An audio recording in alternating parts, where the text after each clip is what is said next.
વનિતા એક ખૂબ જ ગરીબ પરિવારની દીકરી હતી અને લગ્ન બાદ એનો પતિ સંજય અમેરિકા જતો રહ્યો ત્યારે એના સાસરિયાના લોકો તો એવું સમજી રહ્યા હતા કે અમને મફતની નોકરાણી મળી ગઈ અને વનિતા પણ સાસરિયાના 20 લોકો માટે ઘરનું બધું જ કામ કરતી રહેતી।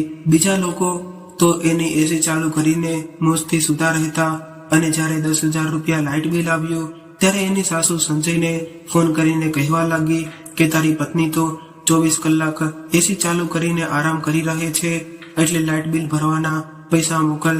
અને એ સમયે વનિતા ગર્ભવતી હતી અને આખો દિવસ ઘરનું કામ કરવાના લીધે એને ગર્ભપાત થઈ ગયો હતો। એટલે એના સાસુ કહેવા લાગ્યા કે સંજય, તારી પત્ની તો જાણી જોઈને ગર્ભપાત કરાવીને આવી છે। આટલું સાંભળતા જ સંજયનું મન વ્યથિત થવા લાગ્યું અને કંઈક પણ જાણ્યા વગર જ એ 2 દિવસમાં ઘરે આવી ગયો અને ઘરે આવીને ઘરનું દ્રશ્ય જોયું તો તેના હોશ ઉડી ગયા। રૂમમાં લાલ કલરનું પાનેતર પહેરીને આકાશમાંથી ઉતરેલી કોઈ ઊંડી અપ્સરા હોય એવું લાગી રહ્યું હતું। પોતાના ચહેરા પર ઘૂંઘટ ઓઢીને શરમાઈને બેઠી એ સંજયની રાહ જોવા લાગી હતી। રાતના 2 વાગી ગયા હતા અને થાકને કારણે એની હાલત ખરાબ થઈ ગઈ હતી। એટલામાં જ હળવા અવાજ સાથે રૂમનો દરવાજો ખુલ્યો અને સંજય અંદર આવી ગયો અને નવી પરણેલી વહુને સંજયને ખૂબ જ ખુશ રહ્યો હતો અને વનિતા પણ ખૂબ જ ગરીબ ઘરની દીકરી હતી અને સંજય એક અમીર પરિવારનો દીકરો હતો। વનિતાની સુંદરતાના લીધે એ સંજયની માને ગમી ગઈ હતી એટલે એણે પોતાના દીકરા સંજયનું વનિતા સાથે સગપણ કરાવવાનું નક્કી કર્યું અને 1 મહિનામાં લગ્ન કરાવી દીધા। હવે નિકિતા સંજયની પત્ની બનીને એની સામે બેઠી હતી ત્યારે સંજય હસતા હસતા એના હાથમાં વીંટી પહેરાવા લાગ્યો અને નિકિતાને તો હજુ પણ વિશ્વાસ નહોતો આવતો કે મારી કિસ્મત આવી રીતે બદલાઈ શકે છે, કેમ કે જીવનમાં ક્યારે ખોટા ઘરેણાં પહેરવાની પણ એની હેસિયત ન હતી। એને આજે સંજય સાચા હીરાની વીંટી પહેરાવી રહ્યો હતો ત્યારે સંજય કહેવા લાગ્યો કે વનિતા, તને મારી આ એક પસંદ કરી છે, પરંતુ હું જાણું છું કે તું મારા સારા વર્તનથી મારા પરિવારના બધા જ લોકોના દિલમાં જગ્યા બનાવી લઈશ અને હું પણ તને ખૂબ જ પ્રેમ કરીશ અને તારી દરેક જરૂરિયાતનું ધ્યાન રાખીશ, પરંતુ એના બદલામાં હું તને ફક્ત એક વાત કહું છું કે તું મારા પરિવારની સાચા મનથી સેવા કરજે અને ક્યારેય પણ મારી માની સામે જીભ ચલાવતી નહીં। એનો હંમેશા આદર કરજે, કેમ કે એણે મને ખૂબ જ મુશ્કેલીથી ઉછેરીને મોટો કર્યો છે। ત્યારે વનિતા હસવા લાગી। એને તો શું વાંધો હોઈ શકે, એણે તો આમ પણ સંજયના આખા પરિવારને પોતાનો પરિવાર જ માની લીધો હતો। આવી રીતે ખૂબ જ ખુશીથી થોડા દિવસો વીત્યા બાદ સંજયે પોતાની નોકરી પર પાછા જવાનો સમય આવી ગયો હતો, કેમ કે એ અમેરિકામાં રહેતો હતો અને લગ્નની રજા લઈને એ અહીંયા આવ્યો હતો। ત્યારે વનિતા ખૂબ જ ઉદાસ હતી, પરંતુ એણે પોતાના દિલ પર પથ્થર મૂકીને એવું વિચાર્યું કે સંજય જાય છે તો શું થઈ ગયું, આખરે મારા પરિવારના બધા જ લોકો મારી સાથે છે। સંજયની માનું વર્તન પણ વનિતા સાથે ખૂબ જ સારું હતું, પરંતુ વનિતાને એક વાત સમજાતી ન હતી કે જ્યારે પણ સંજય એની આસપાસ ન હોય ત્યારે એના સાસુ એને ગંભીર નજરે જોતા રહેતા। વનિતાને એવું લાગી રહ્યું હતું કે એનો વહેમ છે। હવે સંજય વનિતાને ઘણા બધા વચનો આપીને ત્યાંથી નીકળી ગયો અને એ પોતાના ઉદાસ મન સાથે એકલી પડી ગઈ, પરંતુ એ નહોતી જાણતી કે એના જીવનમાં કેટલી મોટી મુસીબત આવવાની બાકી છે। સંજયની નાની બહેન કાજલની સગાઈ નક્કી થઈ ગઈ હતી અને દર બીજા દિવસે એના સાસરાવાળા આવતા હતા। આજે સંજયના ગયા બાદ એ પહેલી વાર આવી તે રહ્યા હતા। સવારે વનિતા પોતાના રૂમમાં સૂતી હતી ત્યારે અચાનક જોરદાર અવાજ સાથે દરવાજો ખુલ્યો અને એના સાસુ રૂમમાં આવીને કહેવા લાગ્યા કે ઉઠો મેડમ, ક્યાં સુધી સૂઈ રહેવાનું છે? આખો દિવસ પથારીમાં જ પડ્યું રહેવું છે ને કે ઊભા થઈને કંઈક કામ કરવું છે? કાજલના સાસરીવાળા આવી રહ્યા છે, એટલે ઉઠીને એના માટે કંઈક ખાવા પીવાની વ્યવસ્થા કર। મારા દીકરાને તો તે બગાડી દીધો છે, એટલે અમારે તો કંઈક કરવું પડશે ને। નિકિતા એના સાસુના અચાનક બદલાયેલા વર્તનથી ચોંકી, પરંતુ એ કંઈ બોલી નહીં અને ચૂપચાપ મોઢું ધોઈને રસોડામાં આવી. હજુ સવારના 8 વાગ્યા હતા અને એના સાસુએ આખા પરિવાર માટે નાસ્તો બનાવવાનો ઓર્ડર આપી દીધો હતો. એટલે ચૂપચાપ નાસ્તો બનાવવા લાગી. પરિવારના બધા જ સભ્યો હજુ તો આનંદથી સૂઈ રહ્યા હતા એટલે એણે બધા માટે પરોઠા અને ચા બનાવી. ત્યારબાદ બહાર આવીને જોયું તો હજુ સુધી બધા સૂઈ રહ્યા હતા. એટલે એણે આગળ વધીને પોતાની નણંદ કાજલને ઉઠાડી અને કહેવા લાગી કે કાજલબેન, મેં નાસ્તો બનાવી દીધો છે એટલે તમે ઉઠીને નાસ્તો કરી લ્યો. પરંતુ કાજલ તો ગાઢ નિંદ્રામાં સૂતી હતી એટલે એણે વનિતાને ધક્કો મારી દીધો અને કહેવા લાગી કે તે નાસ્તો બનાવી દીધો છે તો કોઈ અહેસાન નથી કર્યો. થોડી વાર બાદ ઉઠીને નાસ્તો કરી લઈશ એટલે હવે તું મારું લોહી નહીં પીતી અને મને સુવા દે. આવું સાંભળીને વનિતાને ખૂબ જ દુઃખ લાગ્યું અને તે ચૂપચાપ એના રૂમમાંથી બહાર નીકળી ગઈ. ત્યારબાદ એ પોતાના સાસુને શોધવા લાગી અને તે જોઈને આશ્ચર્યચકિત થઈ ગઈ કે એના સાસુ પણ એસી વાળા રૂમમાં શાંતિથી સૂઈ રહ્યા હતા. એટલે ચૂપચાપ બેઠક રૂમમાં આવીને બેસી ગઈ અને ઘરના તમામ લોકો 11:30 વાગ્યે ઉઠ્યા અને વનિતાએ શાંતિથી બધાને નાસ્તો પીરસ્યો. જ્યારે તેની નણંદે ડબ્બામાંથી પરોઠા કાઢીને ખાવાનું શરૂ કર્યું તો એનું મોં બગાડવા લાગી. એ કહેવા લાગી કે મમ્મી, આ શું છે? પરોઠા તો ઠંડા થઈ ગયા છે, આવા પરોઠા કેવી રીતે ખાઈ શકીએ?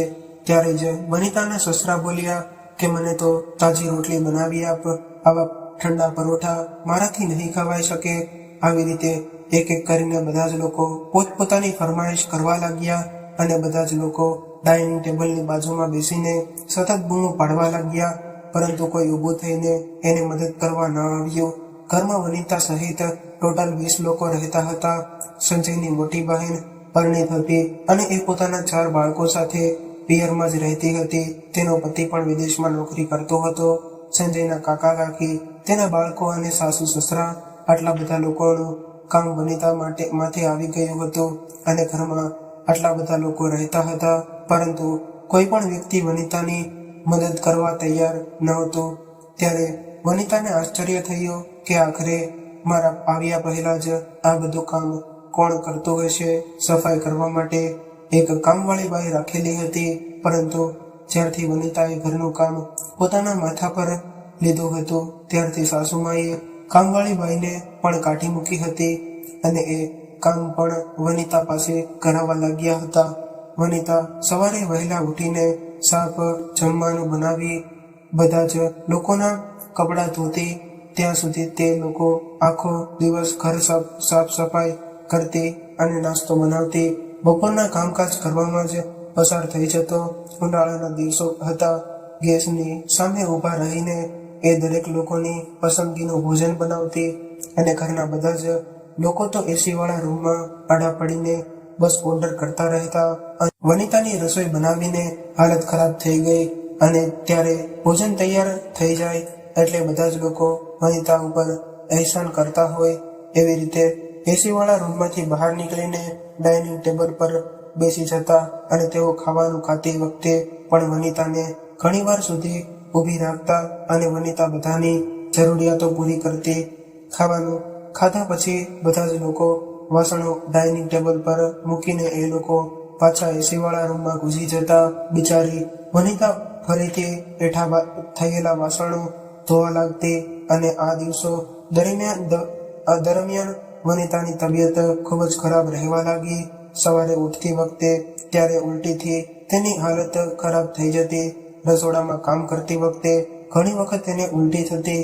જ્યારે એના સાસુને ખબર પડી કે મામલો કંઈક બીજો છે પરંતુ એમણે વનિતાને કંઈ પણ ન કહ્યું. એક દિવસ વનિતાની માં એને મળવા આવી એટલે વનિતાએ એને જણાવ્યું કે એ ચોંકી ગયા અને નજીકની મહિલા હોસ્પિટલ પાસે લઈ ગયા. જ્યારે ડોક્ટરે ચેકઅપ કર્યું તો એણે ખૂબ જ ખુશખબરી આપી કે વનિતા પ્રેગ્નેન્ટ છે.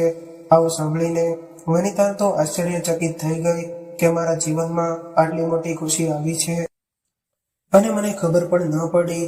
એ ઘરે પાછી આવી અને ડોક્ટરે એને આરામ કરવાની અને ખાવા પીવાની સલાહ આપી હતી. ડોક્ટરનું એવું કહેવું હતું કે વનિતાના શરીરમાં લોહીની ખૂબ જ કમી છે. એટલે વનિતાની માએ ઘરે આવીને એના સાસુને જણાવ્યું કે વનિતા પ્રેગ્નેન્ટ છે અને ડોક્ટરે એને આરામ કરવાનું કહ્યું છે, એટલે થોડા સમય માટે તમે કોઈ કામવાળી બાઈ રાખી લ્યો તો સારું રહેશે.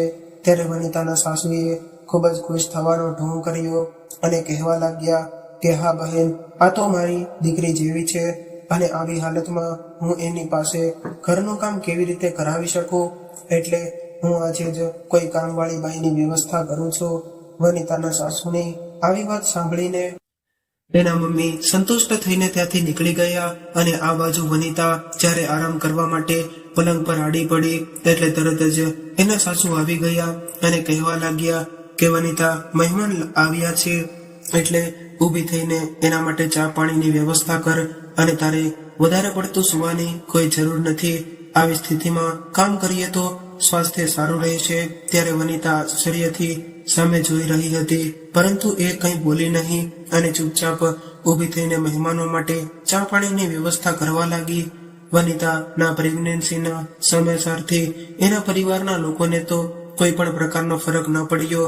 એને તો કામકાજ માટે નોકરાણીની જરૂર હતી, એટલા માટે તેઓ ગરીબ પરિવારની છોકરીને લગ્ન કરીને ઘરમાં લાવ્યા હતા. આ બાજુ પોતાની તબિયત ખરાબ હોવા છતાં પણ વનિતા આખો દિવસ ઘરનું કામ કરતી રહેતી. એક દિવસ સંજયનો ફોન આવ્યો ત્યારે તેણે એને કહેવાની કોશિશ કરી કે ઘરમાં વધુ પડતું કામકાજને કારણે હું પરેશાન થઈ રહી છું, પરંતુ જ્યારે એણે સંજયને એવું કહ્યું કે તમારી બહેનો રસોડામાં મારી કોઈ પણ પ્રકારની મદદ નથી કરતી, તો સંજય અચાનક ગુસ્સે થઈ ગયો અને કહેવા લાગ્યો કે હું આટલો દૂર આવીને તમારા બધા માટે રાત દિવસ કામ કરી રહ્યો છું અને તમે તમારી નાની નાની ઘરેલું વાતો કરીને મને પરેશાન કરતા રહો છો. અરે મારી બહેન તો થોડા દિવસ માટે આપણા ઘરે રહેવાની છે. કાલે ઉઠીને એ લગ્ન કરીને એના સાસરે જતી રહેશે અને તું થોડું વધારે કામ કરી લઈશ તો એમાં શું વાંધો આવશે. સંજયની વાત સાંભળીને વનિતા ચોંકી ગઈ, કેમ કે સંજય તેને થોડું કામ કહી રહ્યો હતો કે આખા કામોમાં વનિતા સવારે 6 વાગ્યાથી લઈને રાત્રિના 12 વાગ્યા સુધી વ્યસ્ત રહેતી હતી. એને હવે સમજાઈ ગયું હતું કે સંજયને ફક્ત ફરિયાદ કરવાથી કોઈ ફાયદો નથી. સાસુ અને નણંદોનું વર્તન પણ ખૂબ જ ખરાબ હતું. તેઓ તો બિલકુલ કોઈ નોકરાણીની જેમ વનિતા સાથે વર્તન કરતા હતા. વનિતાને હવે સમજાયું હતું કે આ લોકો ગરીબ પરિવારની છોકરીને લગ્ન કરાવીને પોતાના ઘરમાં શા માટે લાવ્યા હતા, કેમ કે એ મારી પાસે હંમેશા એના ઘરનું કામ કરાવતા રહે. બધા જ લોકો કામ કરીને થાકીને વનિતા રાત્રે ત્યારે પોતાના રૂમમાં ગઈ તો એને એક સાંધાનો દુખાવો થવા લાગ્યો હતો અને આ દરમિયાન એને ખ્યાલ જ નહોતો આવતો કે એને સંજય સાથે ફોન પર વાત કરવાની છે. એને જ્યારે એનો ફોન જોયો તો સંજયના ઘણા બધા મિસ કોલ આવ્યા હતા, એટલે એણે ફોન કર્યો તો સંજય ફોન ઉઠાવીને એવું કહેવા લાગ્યો કે તું આખો દિવસ શું કરે છે, તારી પાસે એટલો પણ ટાઈમ નથી હોતો કે દિવસમાં 2 ઘડી મારી સાથે વાત કરી શકે. હું તારા આરામ માટે જ અહીંયા પરદેશમાં રહું છું, પરંતુ મને તો એવું લાગે છે કે તમે મારામાં કોઈ રસ નથી રહ્યો. સંજય વનિતાને આવું બધું કહેતો રહેતો હવે વનિતાની હાલત છોડી વચ્ચે સોપારી જેવી થઈ ગઈ હતી. એને એવું લાગતું હતું કે લગ્ન કરીને હું ખૂબ જ મોટી મુસીબતમાં ફસાઈ ગઈ છું. પતિ સાથે યોગ્ય સમય ન વિતાવી શકવાને કારણે એ બંને વચ્ચે ઘણી બધી દૂરી થઈ ગઈ હતી. આ દૂરીનો વનિતાના સાસુ ઘણો બધો ફાયદો ઉઠાવતા હતા. એ સંજયને ફોન કરીને વનિતા વિરુદ્ધ ખોટી વાતો કરતા રહેતા અને એની વાતો સંજય સાચી માની લેતો. સંજય એ ખૂબ જ સીધો છોકરો હતો, એટલે એ વનિતા સાથે આ બાબતે કોઈ પણ પ્રકારની વાત કરતો ન હતો, પરંતુ મનમાં ને મનમાં એને ફરિયાદ જરૂર કરતો. એક દિવસ વનિતાના સાસુ બેઠક રૂમમાં બેસીને ટીવી જોઈ રહ્યા હતા. ત્યારે જ તે બહારથી એની નાની દીકરી પલક અંદર આવી અને એના હાથમાં વીજળીનું બિલ હતું અને એના ચહેરાનો રંગ ઉડી ગયો હતો. આવતા વેત એ કહેવા લાગી કે મમ્મી, આ મહિને આપણા ઘરનું લાઇટ બિલ 10,000 રૂપિયા આવ્યું છે. કદાચ ભાઈને ખબર પડશે તો એ ખૂબ જ ગુસ્સે થઈ જશે, કેમ કે એણે જતી વખતે એવું કહ્યું હતું કે તમે ધ્યાન રાખીને ખર્ચા કરજો અને થોડા પૈસા બચાવતા રહેજો. પલકની વાત સાંભળીને એની માં ચોંકી ગઈ અને બિલ દીકરી પાસેથી લઈ લીધું અને ત્યારે જ અચાનક તેના મગજમાં એક વિચાર આવ્યો અને ચહેરા પર સ્મિત આવી ગયું. એણે પલક તરફ જોયું અને કહેવા લાગી કે તું સંજયને ફોન કરી દે. એટલે પલકે મોબાઈલ કાઢીને સંજયને ફોન કરી દીધો.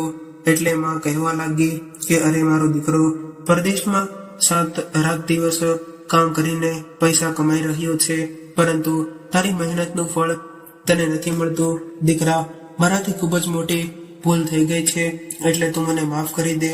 હું તો એટલા માટે એક ગરીબ પરિવારની છોકરીને લગ્ન કરીને આપણા ઘરમાં લાવી હતી કે એ તારા રૂપિયાની કદર કરે, પરંતુ વનિતા તો એટલી બધી ખર્ચાવાળી છે કે એ તને કંગાળ બનાવી દેશે. સંજયને કંઈ સમજાતું ન હતું કે મારી માં શું કહી રહી છે, એટલે એણે એવું કહ્યું કે માં શું થયું છે એ તો જણાવો, વનિતાએ શું કર્યું છે. ત્યારે માએ હસીને પલક સામે જોયું અને કહેવા લાગી કે બેટા, બીજી બાજુ બીજું શું કરે, એ આખો દિવસ એસી ચાલુ રાખીને રૂમમાં પડી રહે છે.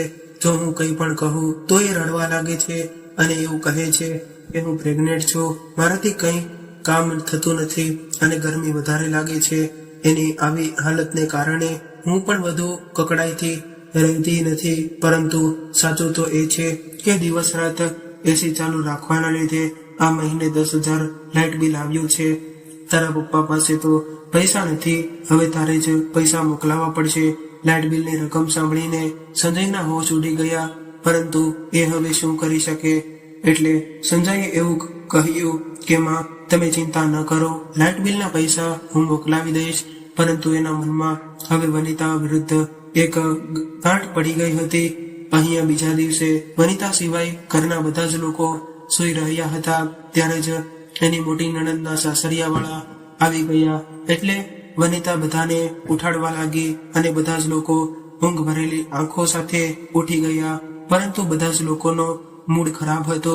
ત્યારે કાજલના સાસરિયાવાળા એવું ઈચ્છતા હતા કે એને ખીરપુરીનો નાસ્તો કરાવવામાં આવે. હવે બધું જ કામ વનિતા માથે આવી ગયું હતું, કેમ કે એના સાસુએ ઓર્ડર આપ્યો હતો કે તું બધા જ કામ છોડીને સૌથી પહેલા કાજલના સાસરિયાવાળા માટે સરસ મજાની ખીરપુરી બનાવી નાખ. એ દિવસે વનિતાને સવારથી જ ચક્કર આવી રહ્યા હતા, પરંતુ એ ચૂપચાપ રસોડામાં જતી રહી અને પૂરી બનાવવા લાગી. ખૂબ જ ગરમી હતી અને પરસેવો ટપકી રહ્યો હતો. એટલી જ વારમાં કોણ જાણે એને શું થયું કે અચાનક જ એને ખૂબ જ ચક્કર આવ્યા અને એ બેભાન થઈને જમીન પર પડી ગઈ. જોરથી પડવાનો અવાજ સાંભળીને બેઠક રૂમમાં બેસેલા બધા જ લોકો રસોડા તરફ દોડ્યા, તો ત્યાં વનિતા જમીન પર બેભાન અવસ્થામાં પડી હતી અને એની બાજુમાં લોહીનું ખાબોચિયું ભરાયેલ ગયું હતું. આવું જોઈને એના સાસુમાના હોશ ઉડી ગયા, કેમ કે એને ખબર પડી ગઈ હતી કે જ્યારે સંજયને આ વાતની ખબર પડશે કે વનિતાનું બાળક પડી ગયું છે તો સંજય ખૂબ જ ગુસ્સો કરશે. એટલે એને વનિતાને હોસ્પિટલે લઈ જવા કરતા પોતાનું જૂઠ પકડાઈ જવાની વધારે ચિંતા હતી. ત્યારે કાજલના થવાવાળા સાસુ વનિતાને ઉઠાડીને હોસ્પિટલે લઈ ગયા. જ્યારે એની સાસુ આંખો ખુલી અને ખબર પડી કે મારું બાળક આ દુનિયામાં આવતા પહેલા જ જતું રહ્યું છે, તો એના પર દુઃખનો પહાડ તૂટી પડ્યો. પરંતુ એને ખબર નહોતી કે મારા વિરુદ્ધ એક બીજું ષડયંત્ર તૈયાર છે. એ જ સાંજે સાસુમાં હોસ્પિટલમાંથી રજા લઈને વનિતાને ઘરે લઈ આવ્યા. જ્યારે વનિતાના પરિવારજનો આવ્યા તો ત્યારે સાસુના ડરના લીધે વનિતાએ એને કંઈક ન કહ્યું અને વાત બદલી નાખી કે હું સીડી પરથી પડી ગઈ હતી, એટલે બાળક પડી ગયું છે અને હવે એના પરિવારના સભ્યો જતા રહ્યા.